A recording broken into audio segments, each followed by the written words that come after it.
Welcome to That Conversation by Vayakuchi. This time we have royalty with us. Prince Manvendra Singh Gohil belongs to the house of Rajpipla in Gujarat. What's more, he's the first openly gay prince in the world and associates with the UN and other agencies on LGBTQ issues. Let's hear more about what he does from Prince Gohil himself. Born in a royal family in Rajpipla, which is a 650-year-old dynasty. I'm the 39th direct descendant. And I run an organization called the Lakshya Trust, which works exclusively for the LGBT population for the empowerment. I'm myself a gay activist, LGBT rights activist, more of a human rights activist, and the first member of a royal family to openly come out as gay in the world. And I am also an ambassador consultant for an American organization called AIDS Healthcare Foundation, which works for HIV testing and treatment for the general population, and I represent India. Excellent. You mentioned, and a lot of news articles mentioned that you are the first openly gay prince in the world. I mean, it must have been a really Yes. difficult decision to come out, especially as being part of royalty. How was that experience? Yeah, I mean, it was kind of going against the current because nobody before me in this position had come out. But my purpose of coming out was I wanted to break the silence and initiate a talk for a subject which has been existing in our culture but has not been talked about.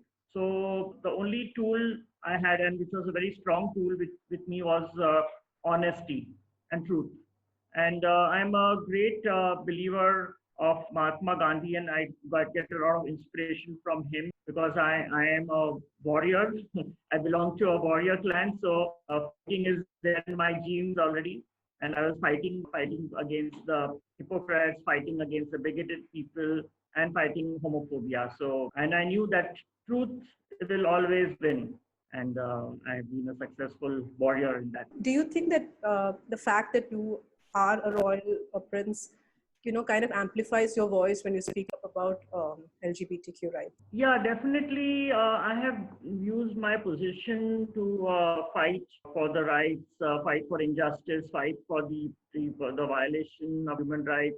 And there are still people who consider royal as icons, as role models in a lot of places because of what our ancestors have done. So I think my position has been, I mean, a real, I've been able to use this position in some very positive ways, and it has helped me just not in India but also internationally. I mean, for example, I mean, somebody like Oprah Winfrey, who thought of inviting me over, invited me because I'm royal. Otherwise, there are so many other members of the gay community in India, but I'm the only one who was invited by Oprah. So, and I think I've just used those opportunities which came to my doorstep and used them for the betterment of our people and for our community. So when was it that you first realized that you are gay? I think with each and every one of us, when we reach that sexual maturity age, that's around the time of puberty, we all realize what is our sexual orientation. So I think it was the same with me, but I didn't have a name for it. I didn't have an identity for it. So, and then being raised in a very conservative, a protected royal family atmosphere, I had no communication with anyone. So I just grew up thinking I'm different, but not knowing why I'm like this and what is it that I am, what is my behavior, and I had no clue about myself in that time. So who helped you at this time of struggle? Like, how did you finally, align yourself with who you are? So it was much later in my life, I would say when I was almost 30 years of age, that I met with Ashok Rao Kavi, the first or the leading gay activist of India, who's supposed to be, he's the godfather of the gay, a lot of queer community in India. He was the one who not just gave me an identity to my orientation, but also helped me to feel proud of it and he exposed me to a lot of people, the queer community in the world, and he involved me in activism. And he was the one who inspired me to start an organization, which is the first one of its kind in Gujarat state for the LGBT community. So he has been my mentor, my role model, my support, whatever you can say. So since you mentioned that, you struggled during the growing up years, do you think that topics like gender and sexuality are some things that should be taught in schools or taught at an earlier age so that people can understand who they are? Definitely, I am actually doing the same thing now. I'm focusing on education and spreading awareness.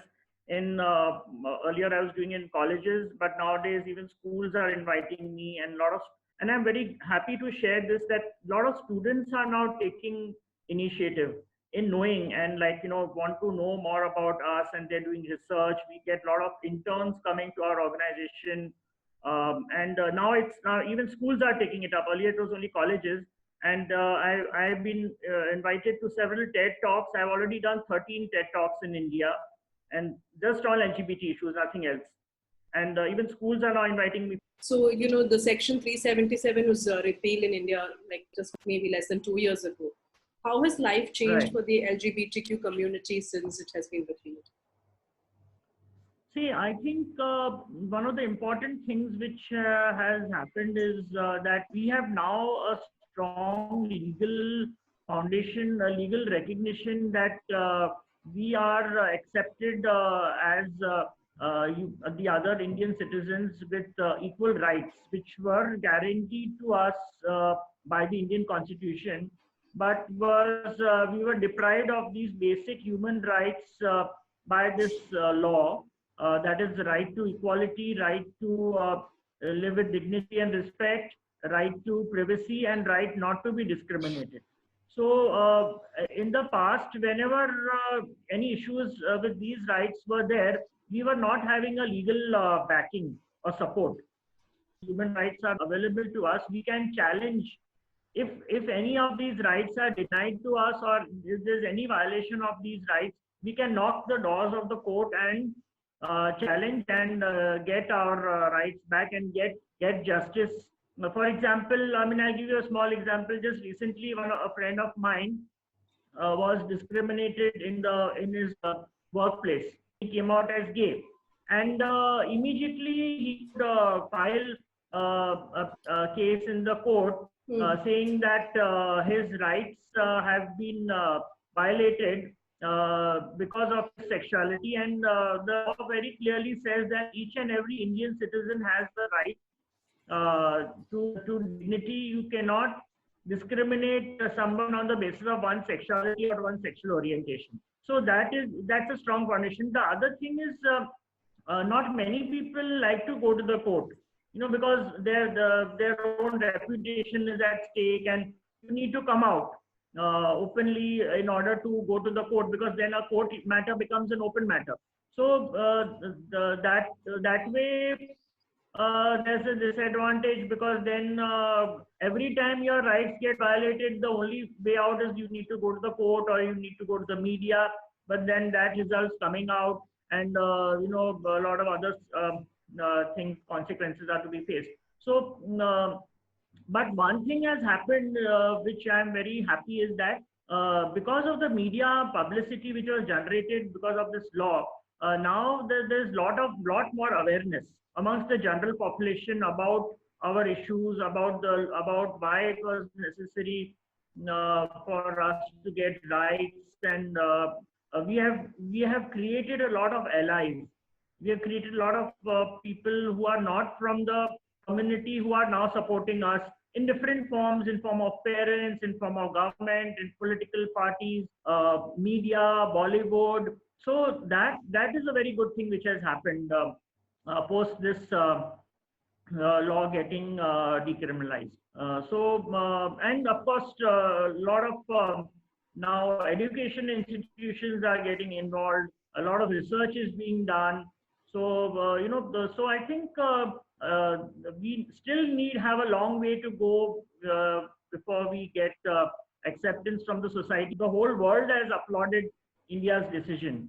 including the United Nations. So it is a landmark, a very historic judgment which has happened, and I'm glad that it happened quick. It didn't take a long time for the courts to decide. Though we almost were in the court for 2 decades, but it has stretched even more. But we were fortunate that we got some really very progressive, broad-minded judges, team of judges who are sensitive enough to give us the free and fair justice. True. But like you rightly said, there's still a long way to go. I believe you got married abroad and you're now living together in India, right? Yeah. So Yes. what is the kind of acceptance that you see around you from? It's very interesting. In India, we are living in a country where even though there is homophobia and bigotry and all these things are existing, but our countries, we are fortunate that where homosocial culture is accepted or homosocial behavior is accepted. And when I say homosocial culture or homosocial behavior is accepted, is when you see two couples of the same sex, two boys together or two girls together in public or in private, that's accepted. You may not be gay, you may be straight, maybe just buddies, but nobody has a problem to it. But when there's an opposite sex comes together in public or that is the problem. So it's like me and my partner, my husband, we stay in the apartment in Mumbai, and nobody has a problem with that. They just see us as two friends. But the moment last year my husband's sister came from USA and to stay at the apartment, and everyone had a problem with that. Oh, these two guys just staying, and there's some unknown girl has come to their apartment. So so we are so homosocial, socially accepted. I mean, you see anywhere in India, if you want to hire an apartment or you want to even hire a room in a hotel, you see to yourself, if you go with another friend, another female friend, with you will easily get an apartment, or you'll easily get a room in a hotel. But try going with another boy, another guy, there will be 1,000 questions asked that, who are you, how are they related, and all that. So sometimes it becomes easier for us when we are, I know so many same-sex couples in India who have partnered together, even though they may not be legally married, but they're living together, and nobody has a problem with that. So we also we have not had faced any issues as such, being together, or people see us together. They haven't seen any issue. My family, of course, has been acceptive, and they have accepted the fact that I am now with a partner now because, for example, my grandmother, she passed away 4-5 years back. She passed away with a very peaceful note that she sees me with somebody, that there's somebody to take care of me. So there are people who are even happy to see us, that we are together. So I think it's just how you perceive things and what's your outlook on certain issues which matters. I really like the point you made about the homosocial society. It's very true. Yeah. So, just to talk a little more about this. You see, I am in the palace just now when I'm talking to you. Even in our palaces, it's not just now. Even in our palaces, we had this homosocial behavior very apparent. We have where I am just now, this is the Queen's Palace. Now, this Queen's Palace, where the Queen, my great grandmother, used to stay, only women were allowed. Men were not allowed. And in the King's Palace, only men were allowed. And this is the case that we had. It's called Janana. I don't know, maybe in your state. Yeah, I've read about this. Yeah. But there is very clear distinction, Janana and Mardana. Like for that matter, when I was growing up, my grandmother had hired a servant boy to take care of me, and he would be with me, and nobody was bothered, what I'm doing with him. I kind of grew up. My first sexual experience was with this servant boy, and nobody was bothered why he is with me, what I'm doing with him. Moment I would express my desire to meet a girl who I didn't have any sexual attraction towards a girl, they would step in. They say, no, you cannot meet this girl. Somebody has to accompany you. My governess has to come with me. You cannot meet a girl on your own, alone. So, so we are raised with this behavior with us. To come back to Gujarat and the situation there, do you think that having a certain political party in power makes a difference to the way the society accepts you or does not accept you? This is for the Yeah, general definitely. LGBTQ. Yeah. Political parties have made a lot of difference, and we have had a number of occasions where parliamentarians and even ministers and persons have supported us. Even I'll give you an example of Baroda itself, where we have a foundation, Lakshya Trust. We had one MP, member of parliament, who was standing for elections, and he came to know about me and about Lakshya, and he came to me that if you help me win the elections, I would, address your issues to the center. And because he realized that we are very good networked, we have good contacts, and we have numbers. I mean, in every home of ours, at least we have 3 to 4 members, either maybe are married or we have a parent or whatever, and we are in touch with almost close to 15,000 people in Baroda, who have taken services from us. Now you see how many numbers of people we know, the population. So he realized that we have strength in numbers, we are networked. I said, fine. I mean, I just took a chance. I said, okay, vote for so and so. And this guy, this parliamentarian, broke all the previous records. He won by the highest majority. Even he broke Mr. Modi's record also. And he came to me. First thing when he won the elections, parliament elections, and this was the first time he contested for election also. He was a municipal I think commissioner, and he first thing he told me that I won, and thanks to you. So we can definitely have an influence even for winning elections, and he has helped us out when the transgender bill was being discussed.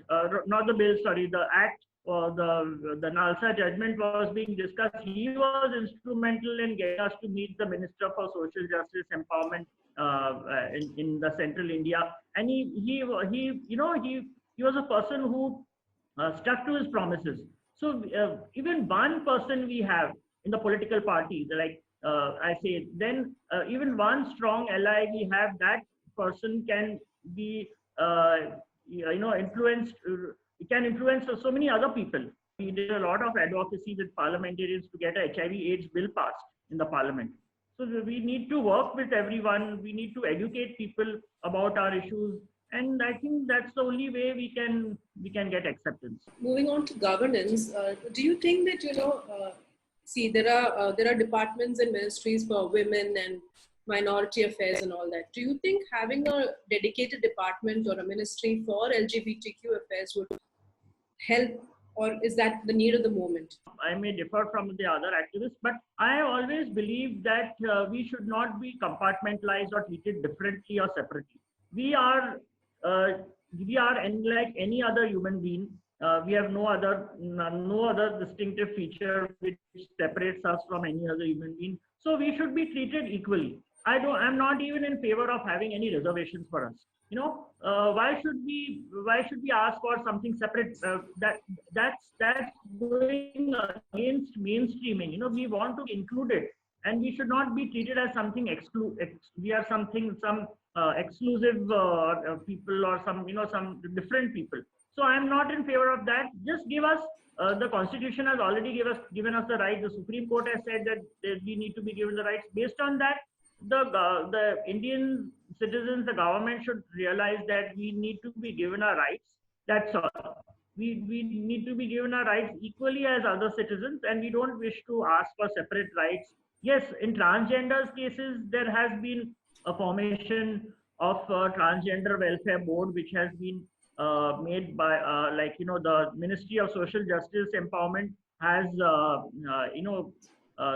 formed this board for the benefit of the transgenders, because this population was not recognized. Now the first time when the Nalsa judgment came and the transgenders were given a recognition. Even like, for example, when the population was conducted in India in I think 2011 or something, the wrong population has been taken. Nobody goes to the home and they only ask that how many male members are there and how many female members are there. Nobody asks how many TGs are, how many third genders, or how many transgenders are there. So now I'm hoping in 2021 the correct population will be done, where justice will be given to the transgender population, where they will be counted in the population of India, who have been living here for centuries. So these are the things which need to be taken, and not compartmentalizing us, or treating us as different.